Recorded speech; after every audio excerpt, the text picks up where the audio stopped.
Welcome to our discussion on Mycobacterium. Today, we'll explore these unique bacteria that play a crucial role in infectious diseases. Let's dive into what makes them distinct and important.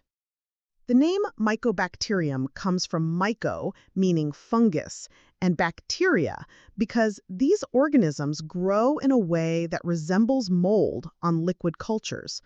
This surface growth, called a pellicle, forms a thin ring at the top of the culture, illustrating their unique growth pattern. Mycobacteria are thin, rod-shaped aerobic bacteria that don't form spores. They resist acid decolorization, which is key to their identification. Importantly, they often affect immunocompromised people, with species like M. tuberculosis and M. leprae causing serious diseases alongside other atypical mycobacteria. Morphologically, these bacteria are slender rods, sometimes slightly curved with bead-like formations. They don't fit into the typical gram-positive or gram-negative categories because of their unique cell wall. Their high lipid content, especially mycolic acid, makes them acid-fast and resistant to organic acids during staining. The cell wall of mycobacteria is quite complex. The outermost layer is made of mycolic acids, which are long, fatty chains. Beneath that, arabinoglycan and peptidoglycan layers provide structure. And finally, the cytoplasmic membrane regulates what enters and leaves the cell. This layered structure contributes to their resilience and acid-fast property.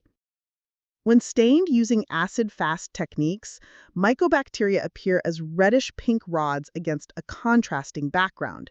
This staining highlights their acid-fast nature, which helps differentiate them from other bacteria under the microscope. Mycobacteria classification, according to Runyon, divides them into cultivatable and non-cultivatable groups. Cultivatable types include typical tubercle bacilli, like M. tuberculosis, and various atypical groups distinguished by pigment production and growth rate. Non-cultivatable ones are harder to grow in lab settings. Tuberculosis mainly comes from humans carrying the infection, spreading through inhaled droplets. It's notable that over 40% of India's population is infected, but many remain healthy due to immunity. To combat TB, the RNTCP program offers DOTS treatment free to millions daily, aiming to control the disease effectively. Mycobacteria have several virulence factors that help them survive inside the host. Their cell wall components, including peptidoglycan for rigidity, mycolic acids and waxes for protection, and proteins responsible for the tuberculin test, all contribute to resisting the body's defenses and maintaining infection. Tuberculosis infection starts when droplets are inhaled. The bacilli are engulfed by macrophages, but manage to survive inside. In primary TB, a gun focus forms in the lungs, often in the lower lobe or lower part of the upper lobe, sometimes progressing to a gun complex involving lymph nodes, marking the initial disease stage. Secondary TB occurs when dormant bacilli reactivate, often due to weakened immunity. This stage usually affects the lung apex and features cavity formation, which can lead to coughing up blood and fungal infections. Extrapulmonary TB, though less common, affects other sites like meninges, bones, and the urinary tract. Diagnosing TB involves collecting sputum or samples from infection sites. Smears are prepared using stains like Ziehl-Neelsen or fluorescent dyes. The Petrov concentration method helps improve detection. Smear grading follows RNTCP guidelines, categorizing the bacterial load to guide treatment decisions. Culturing mycobacteria uses specialized media like Middlebrook agar and Lowenstein-Jensen egg media. These bacteria grow slowly, with colonies appearing after about 2 weeks. Additional tests include the tuberculin skin test, ADA levels, molecular diagnostics, and drug sensitivity testing. Serological tests are not recommended. The diagnostic algorithm for pulmonary TB starts with evaluating a presumptive patient using smear microscopy and chest X-ray.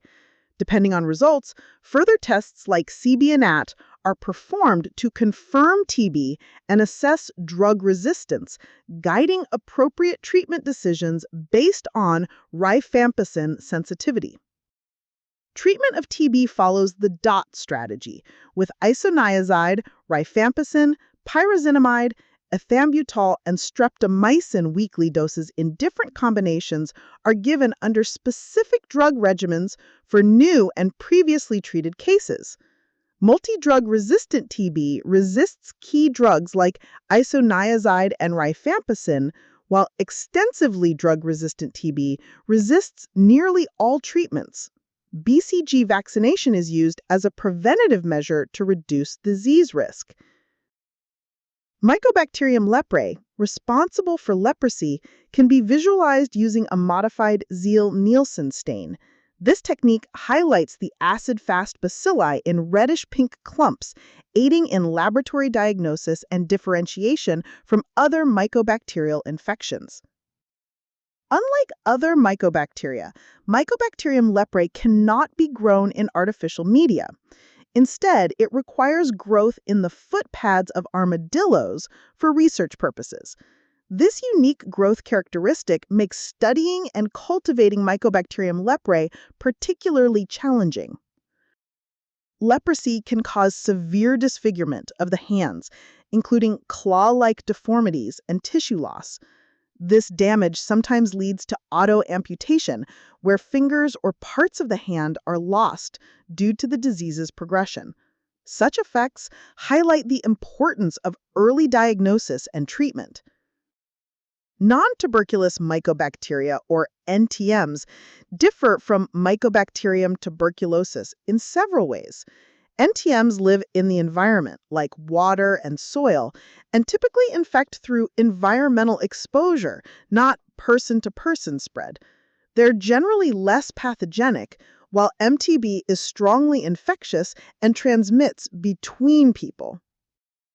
Among atypical mycobacteria, photochromogens like M. kansasii cause lung diseases similar to TB and can infect HIV patients. Scotochromogens produce yellow to orange-red colonies and are common environmental bacteria that sometimes contaminate cultures, making accurate diagnosis important. Non-photochromogens include species like M. avium, which commonly causes disease in birds, and opportunistic infections in humans, especially those with weakened immunity.